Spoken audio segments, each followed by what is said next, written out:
Told y'all. You interfered with my bloody intro. I said Pike. That's all I said. Besides, I fucking knew it. Oh, I done told y'all he's taking over. Dave Filoni is named Lucasfilm Chief Creative Officer. Nick, what do you think about this, bro? Give me a hot take, mate. Phony baloney. He's a hack. So he's named Chief Creative Officer. When did this Did you happen? not know I this? didn't even Have see you not this. heard Today, just a couple hours ago, it dropped. No, I Yeah, did mate. not. So let's take a look. We'll get everyone up to speed. Dave Filoni is expanding his footprint in a galaxy far, far away. The longtime Star Wars force has been named Chief Creative Officer at Lucasfilm. In the past, in a lot of projects, I would be brought into it. I would see it after it had already developed a good ways, Filoni told Vanity Fair, which broke the news. Filoni will now be involved in the early development on Star Wars projects, working with Lucasfilm head Kathleen Kennedy and head of development Carrie Beck. Yeah. The move comes as Star Wars is at an inflection point. While it has been successful on the small screen, no, it hasn't. Helping power subscriptions on Disney Plus, no, it hasn't. Demonstrably, it hasn't. It has struggled to get films off the ground. There have been no features in theaters since the divisive The Rise of Skywalker in 2019. As announced in April at Star Wars Celebration, Filoni is developing a live-action feature to direct, one that is said to tie together the time period between 1983's Return of the Jedi and 2015's The Force Awakens, and presumably featuring characters from Disney Plus show. Filoni's worked in the Star Wars galaxy for 2 decades, cutting his teeth in the world of animation and projects like Clone Wars, Rebels, before jumping into live action, blah, blah, blah. So I'm not telling people what to do, Filoni told Vanity Fair of his new role, but I do feel like I'm trying to help them tell the best story that they would want to tell. I need to help. I need to be a help across the galaxy here, like a part of the Jedi Council almost. Fuck off, you make me want to vomit. I'm not telling people what to do. What's your role then, mate? I'm going to help people. Like, mate, none of the projects you've been involved in recently from the get-go have been good. I don't understand why. Nick, come on. Tell us what you really think now. Yeah, come on, Nick. Now that we've got the good news. Lucasfilm is an absolute joke and a disaster. Good Lord. I don't know how he how he got this after what Ahsoka just did. It just doesn't make any sense to me. Yeah. I mean, I know he's worked under George. He knows a lot, but he doesn't even care about any of that stuff. And you can see it in the work that he does, because he just doesn't even care about his own canon. There's so many jacked up things that have been done in his shows. This doesn't make any sense to me. F Dave Filoni. You're not seeing the 40 chess here, Nick. It's KK Anon. He is now usurping the queen. Yes. He will then insert Favreau and all will be saved. Yeah. Trust me. Yeah, this is all part of the plan. Yeah. He's just another KK. I mean, everybody knows the infamous women's conference that he spoke at, that horseshit speech he gave there. I mean, he's in with everything that they're doing. A lot of motherfuckers owe me an apology right about now, just saying. You didn't do it in his voice, though. I'm disappointed. What? In the past, in a lot of projects, it would be brought up again, and I would see it after it had already developed a good ways. I don't know his voice. I can't do I'm his very voice. developed in all culture casino. I just want to thank everybody for this opportunity. Well, it's really weird how Dave Filoni and KK sound the same. Yeah, he did. Did you see him balling on stage and Favreau's looking at him like, what the fuck is wrong with this dude? Such a beta. He is such a beta bitch. Mate, look at the physiognomy. Physiognomy is definitely a thing. Look at this guy.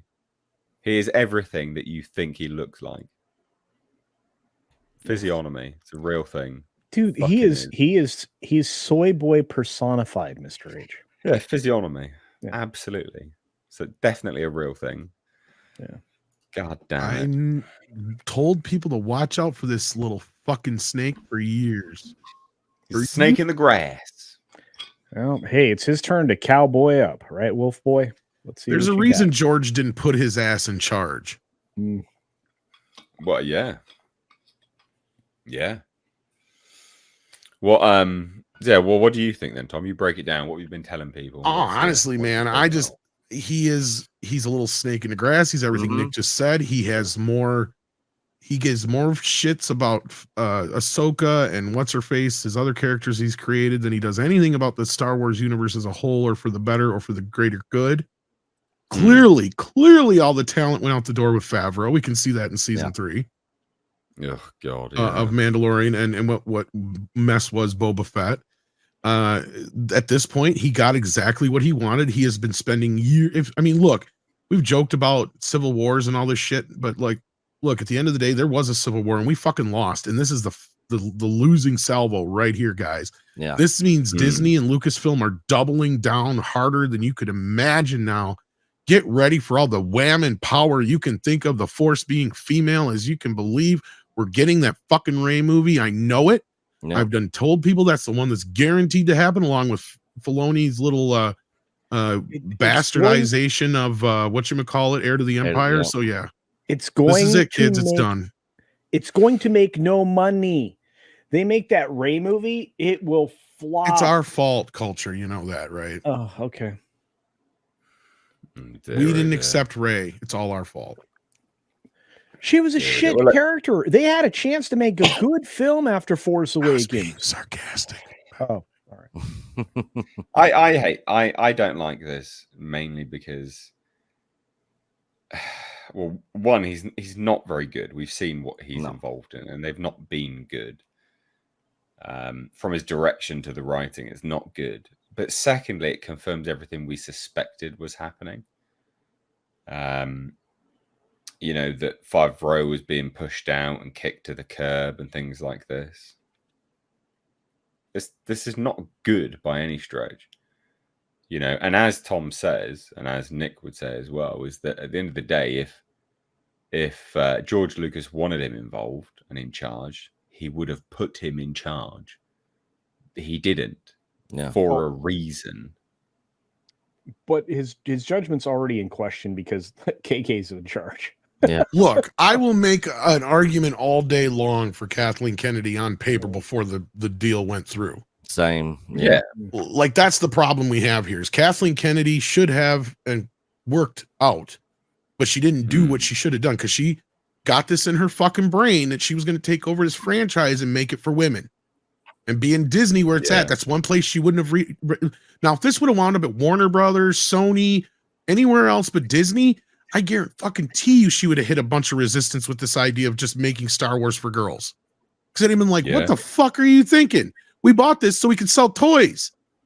What the hell? Yeah, and it makes money. It makes money as it is. Why do we need a new audience? What do you? Yeah, you could literally have not made another fucking Star Wars movie for the rest of the time, for the rest of history, and just sat there, bought Star Wars, and banked on the fucking toys for the rest of time.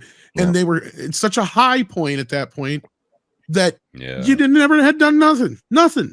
They just continued to go. You could have just keep re-releasing the prequels and the original films every few years, created a new generation of fans, made a few cartoons from time to time, and that's it.